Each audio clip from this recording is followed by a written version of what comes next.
আজকে সকাল থেকে বিরিয়ানি বিক্রি বেশ ভালোই হচ্ছিল, কিন্তু আকাশের এই মেঘলা অবস্থা দেখে আমার মনটা একটু চিন্তিত হয়ে উঠছে। দাদা, তুমি চিন্তা করো না। তোমার হাতের এই সুস্বাদু মাছের বিরিয়ানি খেতে মানুষ দূর থেকে ছুটে আসে। সেটা ঠিক বলেছিস, কিন্তু হঠাৎ জোরে বৃষ্টি নামলে এই খোলা জায়গায় হাঁড়ি নিয়ে বসা খুব মুশকিল হয়ে পড়বে রে। মেঘ জমলেও এখনই হয়তো বৃষ্টি নামবে না। তুমি বরং চটপট বাকি খদ্দেরদের খাবারগুলো প্লেটে সুন্দর করে বেড়ে দাও দেখি। হ্যাঁ, আমি সে চেষ্টাই করছি, কিন্তু গরম মশলার গন্ধটা আজকে কেমন যেন একটু অন্যরকম লাগছে। তুই কি বুঝতে পারছিস? একদম ঠিক ধরেছো দাদা। আজকের সুগন্ধটা অনেক দূর পর্যন্ত ছড়িয়ে যাচ্ছে, আর মানুষজন হাটের দিকে না গিয়ে তো এদিকেই আসছে। ব্যবসার এই নতুন পদ্ধতিটা আমার খুব কাজে লেগেছে। সস্তা মাছ দিয়ে যে এত ভালো খাবার হয় তা কেউ ভাবেনি। তোমার এই সততা একদিন তোমাকে অনেক বড় জায়গায় নিয়ে যাবে। আমি সবসময় ঈশ্বরের কাছে তোমার মঙ্গলের জন্য প্রার্থনা করি। বোন রে, তুই পাশে থাকলে আমার সমস্ত ক্লান্তি দূর হয়ে যায়। তোমার সাথে থাকি বলেই তো মাস গেলে কিছু রোজগার হয়। আমি তো বিনা পয়সায় তোমাকে সাহায্য করি না দাদা। বিনা পয়সায় কেন আমাকে সাহায্য করতে যাবি বল দেখি? যমুনা, দেখো আরো খদ্দের আসছে, তুই ওদের খাবার প্লেটে বাড়তে শুরু কর, আমি একটু বাড়ির দিকে ঘুরে আসি। মা মালা, বাইরে যেভাবে হঠাৎ করে মুষলধারে বৃষ্টি শুরু হলো, তাতে মনে হচ্ছে চারপাশে রাস্তাঘাট কাদা হয়ে যাবে। বাবা, আমি এই বৃষ্টির মধ্যে একবার বটতলার দিকে যেতে চাই। ওখানকার দিনেশদার মাছের বিরিয়ানি খাওয়ার খুব ইচ্ছে রয়েছে। এই এত দুর্যোগের মধ্যে বাইরে যাওয়া কি ঠিক হবে?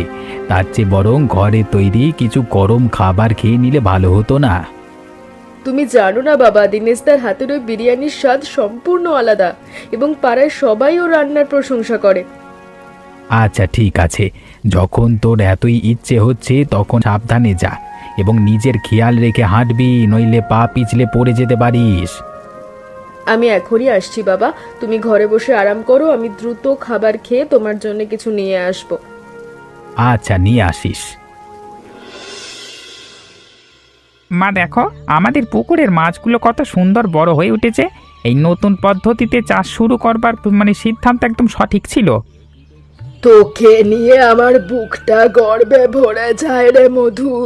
পড়াশোনা শেষ করে চাকরির পেছনে না ছুটে তুই তো আদর্শ কাজ করছিস।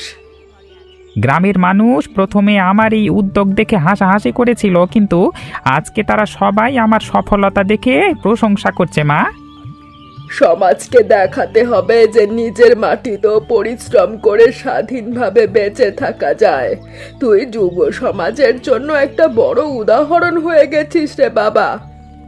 এই পুকুরের খাঁটি মাছগুলো আমি দিনেশ তার কাছে বিক্রি করব, সেইগুলো দিয়ে বিরিয়ানি বানিয়ে বাজারে বিক্রি করতে পারবে।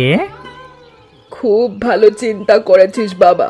সৎ ব্যবসায়ীরা একে অপরকে সাহায্য করলে গ্রামের অর্থনৈতিক অবস্থার অনেক উন্নতি হবে। হ্যাঁ মা, আমাদের এলাকার বেকার যুবকদেরও আমি এ কাজের প্রশিক্ষণ দেব, যাতে তারাও নিজেদের পায়ে দাঁড়াতে পারে। চাকরির পেছনে যেন তাদের আর ছুটতে না হয়। তোর এই সুন্দর মানসিকতা যেন সব সময় অটুট থাকে। অনেক কল্যাণ করলে জীবনে নিজের পথেও অনেক মঙ্গল হয় রে বাবা। তুমি আশীর্বাদ করো মা, আমি যেন সৎ পথে থেকে আমার এই খামারটিকে আরো অনেক দূরে এগিয়ে নিয়ে যেতে পারি। দাদা বাড়ি আসেনি বলেই তো আমাকে পাঠিয়ে দিয়েছে। আজ বিক্রি অনেক বেশি। তোমাকে খাবার দিয়ে আমিও বাড়ির দিকে যাব। আর শোনো, দাদা বলেছে চাকরির জন্য পড়াশোনা করতে। চাকরির জন্য পড়াশোনা করতে ভালো লাগে না। পড়াশোনা শেষ করে কতদিন ঘরে বসে থাকবো? আমি দাদার সাথে এই ব্যবসায় নামতে চাই, কিন্তু দাদা মানছে না। দিনেশদা তোমাকে খুব ভালোবাসে বিকাশদা। সে চায় তুমি কোনো ভালো সরকারি চাকরি করো এবং সম্মানের সাথে জীবন কাটাও। কিন্তু আমার নিজের কোনো অফিসে বন্দি থাকবার ইচ্ছে নেই। স্বাধীনভাবে কিছু করবার আনন্দ চাকরির থেকে অনেক বেশি বলে মনে হয়। দাদার মনের ভিতরের ইচ্ছেটাও বোঝার চেষ্টা করো। সে নিজে কষ্ট করে তোমাকে পড়িয়েছে যাতে তোমাকে রোদে পুড়তে না হয়। আমি সব বুঝি, কিন্তু বর্তমানে ভালো চাকরি পাওয়া কতটা কঠিন তা তো তুই বুঝবি না রে। তুমি বরং মধুদার সাথে একবার কথা বলে দেখতে পারো। সে যেভাবে মাছ চাষ করছে তা সত্যিই আমাদের গ্রামের জন্য দারুণ ব্যাপার। হ্যাঁ, মধু তো আমার বন্ধু। ওর পুকুরটা আমি গতকাল দেখেছি। দেখি ওর সাথে কথা বলে একসাথে মাছ চাষ করা যায় কি না। দিনেশদাকে না জানিয়ে কোনো পদক্ষেপ নিও না, দাদা রাগ করলে বাড়ির শান্তি নষ্ট হবে। আমি দাদাকে বোঝানোর চেষ্টা করব, কিন্তু তার আগে আমি নিজের চোখে মধুর কাজের পুরো পদ্ধতি ভালো করে দেখতে চাই। সে তুমি দেখে নিও। দাদা আমি এখন গেলাম গো, অনেক রাত হয়ে গেছে। আচ্ছা, সাবধানে যা।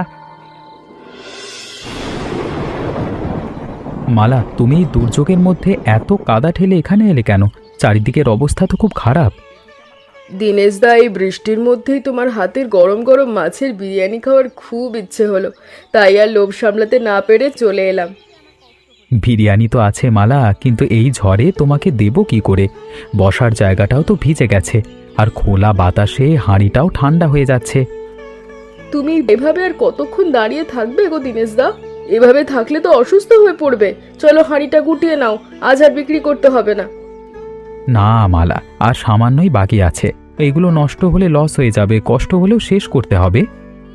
কোনো লস হবে না, আমি সব বিরিয়ানি কিনে নিচ্ছি। তুমি হাঁড়ি বন্ধ করো আর আমার সাথে বাবাদের বাড়িতে চলো, বাবা ঘরেই আছে। তোমাদের বাড়ি?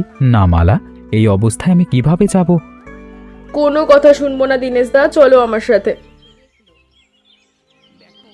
দিনেশ, মালার মুখে তোমার রান্নার খুব প্রশংসা শুনি, কিন্তু আজকে তোমাকে এই অবস্থায় দেখে আমার খুব কষ্ট হচ্ছে বাবা। এই খোলা আকাশে নিচে কতদিন এভাবে কষ্ট করবে? কি করব বলুন জ্যাঠামশাই, কপালে কষ্ট লেখা থাকলে তো মেনে নিতেই হয়। একটা পাকা দোকান দেওয়ার মতো পুঁজি আমার কাছে নেই। পুঁজির অভাব কোনো সৎ মানুষের সততাকে আটকে রাখতে পারে না। আমি তোমাকে কিছু টাকা ধার দিচ্ছি, এটা দিয়ে তুমি বটতলায় একটা ছোটখাটো স্থায়ী দোকান দাও। মাথা গোঁজবার ঠাঁই হলে ব্যবসাও ভালো হবে, আর বৃষ্টি বাদলের ভয়ও থাকবে না। জ্যাঠামশাই, আপনি আমার জন্য এতটা ভাবেন? দিনেশদা, বাবার কথা শোনো, এখন তাড়াতাড়ি হাঁড়ি খোলো, আমি আর তর সইতে পারছি না। একদম, আমারও তর সইছে না। আরে মালা, এসো এসো। রমেশবাবু আমাকে যে টাকা ধার দিয়েছেন, তা দিয়ে এই ছোট দোকানটা করতে পেরে আমার যে কি সুবিধা হয়েছে তা বোঝাতে পারবো না। দিনেশদা, তোমার এই পরিশ্রমের ফল তুমি পেয়েছো। এখন আর তোমাকে বৃষ্টির মধ্যে কষ্ট করে খোলা আকাশের নিচে দাঁড়িয়ে ভিজতে হবে না। আমি রমেশবাবুর এই উপকার সারা জীবন মনে রাখবো মালা। প্রতি মাসে লাভের অংশ থেকে আমি অল্প অল্প করে টাকা ওনাকে শোধ করে দেব। বাবা টাকার জন্য ভাবে না দিনেশদা, তিনি চান আমাদের গ্রামের যুবকেরা যেন স্বাবলম্বী হয় এবং সততার সাথে মাথা উঁচু করে বাঁচে। আজকে দোকানে মানুষের ভিড় আরও বেড়েছে। তুমি সেদিন যেসব নতুন গ্রাহকদের পাঠিয়েছিলে, তারা বিরিয়ানি খেয়ে খুব সন্তুষ্ট হয়েছে। তোমার রান্নার গুণই এমন যে একবার খাবে সে বারবার আসতে বাধ্য হবে। পরিষ্কার পরিচ্ছন্নতা বজায় রাখলে ব্যবসা আরও বাড়বে। হ্যাঁ মালা, আমি স্বাস্থ্যের দিকে সব সময় কড়া নজর রাখি। সস্তা হলেও খাবারের মানের সাথে আমি কোনো দিন আপোস করব না। এটাই তো তোমার আসল শক্তি দিনেশদা, এই সততাটা বজায় রাখো। আচ্ছা, তোমার ছোট ভাই বিকাশের পড়াশোনার কি খবর বলো তো? বিকাশ এখন চাকরি খুঁজছে। আমি চাই না সে আমার মতো এই কষ্টের ব্যবসায় আসুক। তার ভবিষ্যৎ উজ্জ্বল হোক, এটাই আমার একমাত্র প্রার্থনা। সেটা ঠিক, তবে ব্যবসা করাও কিন্তু খারাপ না। আজকে যমুনা আসেনি?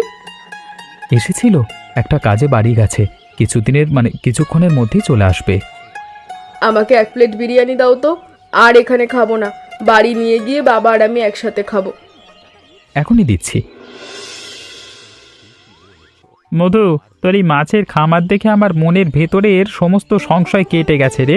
আমি তোর সাথে এই কাজে যুক্ত হতে চাই। এটা তো খুব আনন্দের কথা রে বিকাশ। তুই এলে আমরা দুজনে মিলে ব্যবসার পরিধি আরো অনেক বাড়িয়ে নিতে পারবো। কিন্তু আমার দাদা কোনোভাবেই চায় না আমি ব্যবসায় আসি। সে আমাকে চাকরির পরীক্ষার জন্য প্রস্তুতি নিতে জোর করছে। দিনেশ, তা তো তোর মঙ্গলের জন্যই বলছেন রে। তবে তুই যদি তাকে তোর কাজের পরিকল্পনা সুন্দর করে বুঝিয়ে বলিস, তিনি নিশ্চয়ই বুঝবেন। আমি ভাবছি তোদের পুকুরের পাশে যে ফাঁকা জমিটা আছে, সেখানে আমি নিজে একটা নতুন পুকুর খনন করে কাজ শুরু করব। ওটা খুব ভালো জমি, জল ধারণ করবার ক্ষমতা ভালো। আমি তোকে মাছের পোনা এবং আধুনিক খাবার তৈরিতে সব রকম সাহায্য করব বন্ধু। তোর এই আশ্বাস আমাকে অনেক সাহস জোগালো।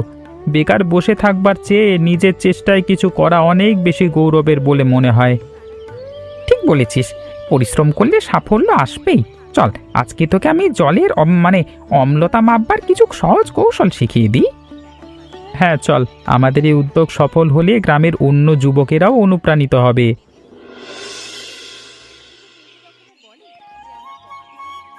দীনেশদা তোমাদের জন্য বিরিয়ানি পাঠিয়েছে। কি দরকার ছিল?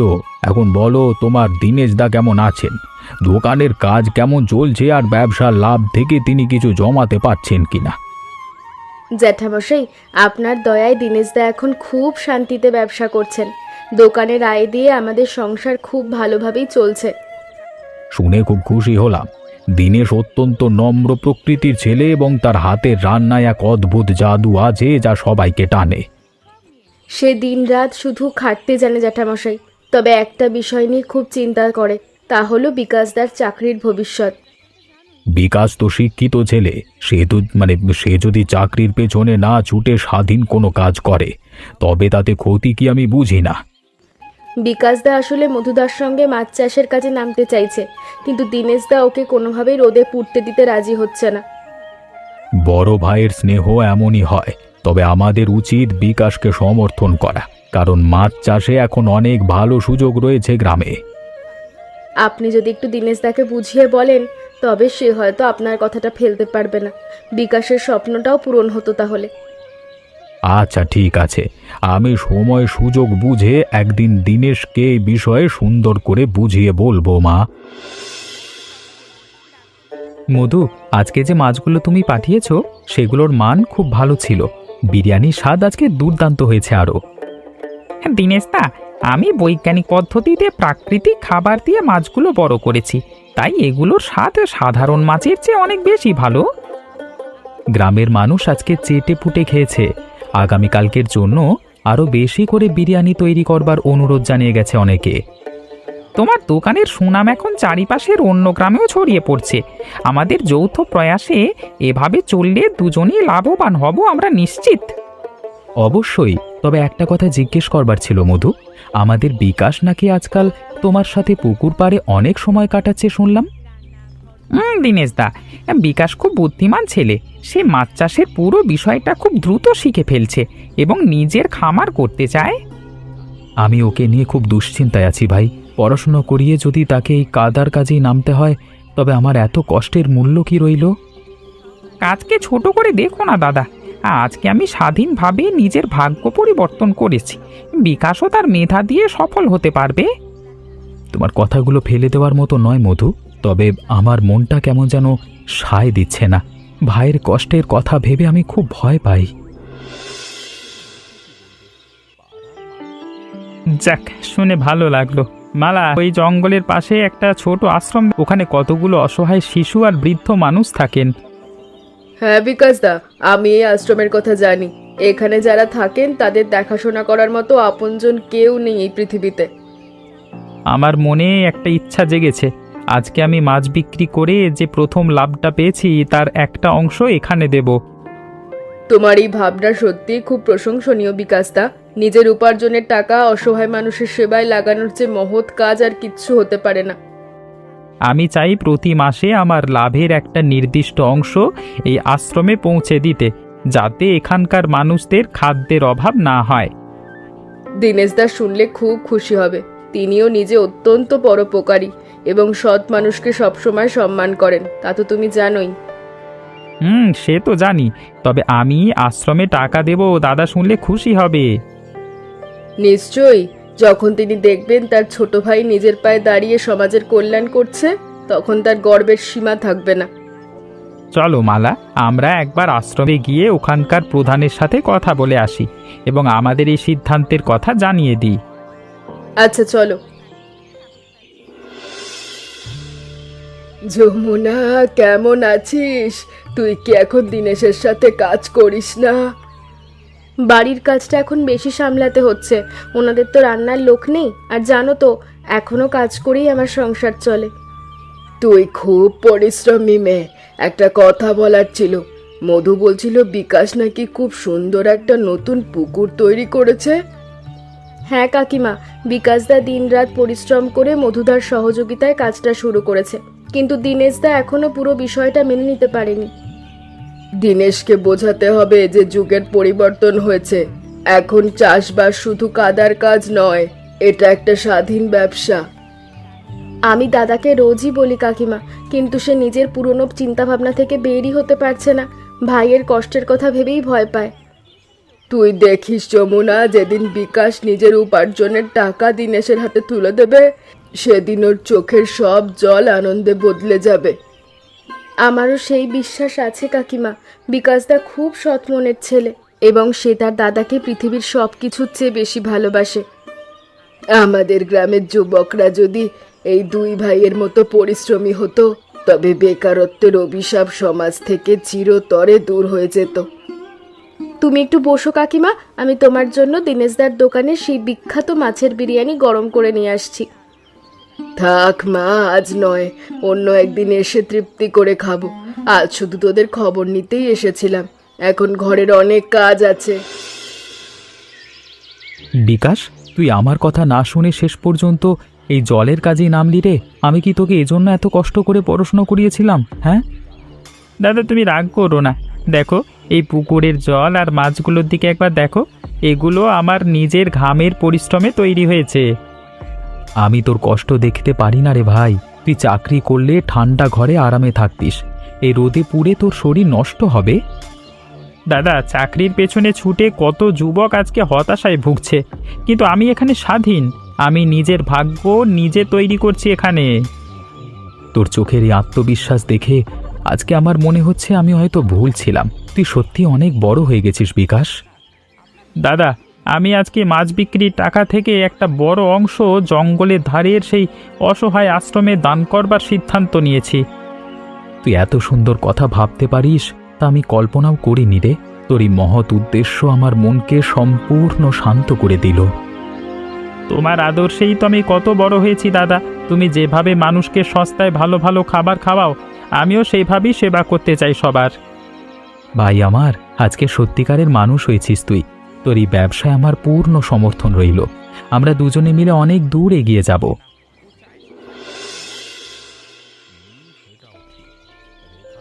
মালামা, আমি লক্ষ্য করছি দীনেশ আর বিকাশের ব্যবসা এখন খুব ভালো চলছে এবং গ্রামের মানুষ তাদের খুব ভালোবাসছে। হ্যাঁ বাবা, ওরা দুজনেই খুব সৎ আর পরিশ্রমী। বিশেষ করে দীনেশদা যেভাবে দোকানটা চালাচ্ছে তা সত্যিই দেখার মতো। আমি ভাবছি দীনেশের মতো এমন যোগ্য চরিত্রবান ছেলের হাতে যদি তোমার দায়িত্ব তুলে দেওয়া যায় তবে কেমন হয় মালা? বাবা, তুমি যা সিদ্ধান্ত নেবে তাই আমার জন্য শিরোধার্য। মানুষ হিসেবে তো কেমন দীনেশ তা তো তুমি দেখতেই পাচ্ছ। আমি জানি তোমাদের মধ্যে খুব সুন্দর একটা বন্ধুত্বের সম্পর্ক গড়ে উঠেছে, যা বিয়ের পর আরো মধুর সম্পর্কে পরিণত হবে সহজে। দীনেশদা তার পরিবারকে খুব আগলে রাখে বাবা। সে যমুনা আর বিকাশকে যেভাবে ভালোবাসে তা দেখে তো আমার ওর প্রতি অনেক শ্রদ্ধা বেড়ে গেছে। তাহলে আর দেরি না করে আমি আজই ওদের বাড়ি যাব এবং দীনেশের কাছে তোমার বিয়ের এই পবিত্র প্রস্তাবটি রাখব। দীনেশ, আজকে আমি এখানে কোনো ব্যবসার কথা বলতে আসিনি। একজন অভিভাবক হিসেবে তোমার কাছে একটা বিশেষ দরকারে এসেছি বাবা। আসুন জ্যাঠামশাই, বসুন বসুন। আপনার যে কোনো আদেশ পালন করা আমার কর্তব্য। আপনি আমার জন্য যা করেছেন তা আমি ভুলব না কোনোদিন। আমি তোমার সততা এবং পরিবারের প্রতি দায়িত্ববোধ দেখে মুগ্ধ হয়েছি দীনেশ, তাই আমার কন্যা মালার সাথে তোমার বিয়ের প্রস্তাব নিয়ে এসেছি। জ্যাঠামশাই, আপনি এত বড় কথা বলছেন। আমরা সাধারণ বিত্তহীন মানুষ। আপনার মতো সচ্ছল পরিবারের পাশে আমাদের যোগ্যতা কোথায় বলুন তো? মানুষের আসল যোগ্যতা তার চরিত্রে এবং কর্মে বাবা, সম্পদে নয়। তুমিও তোমার ভাই যেভাবে পরিশ্রম করছো তা যে কোনো ধনীর চেয়ে বড়। মালার মতো গুণবতী মেয়ে আমাদের ঘরে এলে আমাদের সংসার আলো হয়ে উঠবে জ্যাঠামশাই।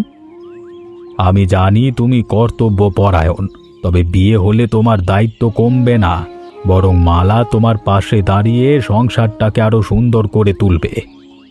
আপনি যখন নিজে ইচ্ছা প্রকাশ করছেন তখন আমার আর কোনো আপত্তি থাকবার কথা নয়। আমি এই প্রস্তাব সানন্দে গ্রহণ করলাম। খুব ভালো সিদ্ধান্ত নিলে বাবা। সামনের অগ্রহায়ণ মাসেই একটা শুভ দিন দেখে আমরা এই মাঙ্গলিক অনুষ্ঠানের আয়োজন সম্পন্ন করব। যমুনা, আজকে এই আশ্রমে এনাদের মুখে হাসি দেখে আমার মনে হচ্ছে আমাদের জীবনের সমস্ত পরিশ্রম আজকে সফল হয়েছে।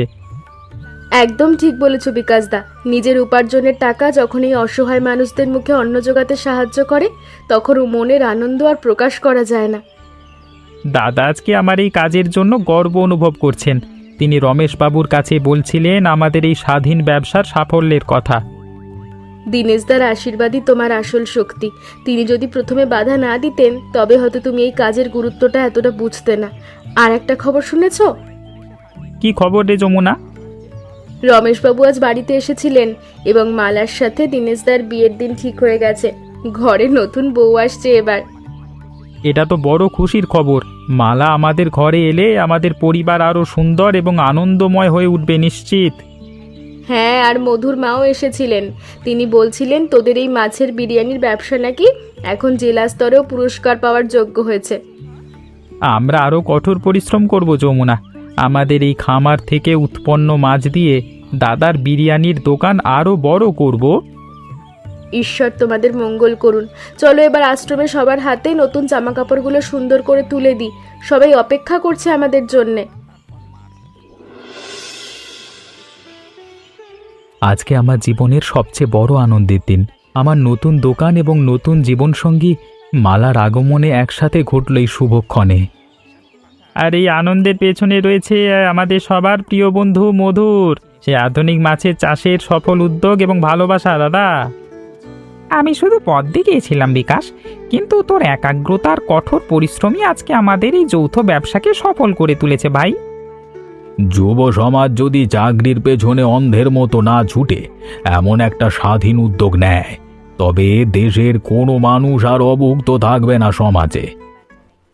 আমার মধুর মতো সব ছেলেই যেন নিজের মাটিকে ভালোবাসে এবং সৎ পথে থেকে সমাজের কল্যাণে নিজেদের নিয়োজিত করে সারা জীবন ধরে। তোমাদের এই সুখের সংসার যেন সারা জীবন এভাবেই হাসি খুশিতে ভরে থাকে। ব্যবসা বা যে কোনো সৎ কাজে মন দিয়ে করলে যে সফল হওয়া যায়, আজকে এটা আমার ছোট ভাই বিকাশ প্রমাণ করে দেখালো সবার সামনে।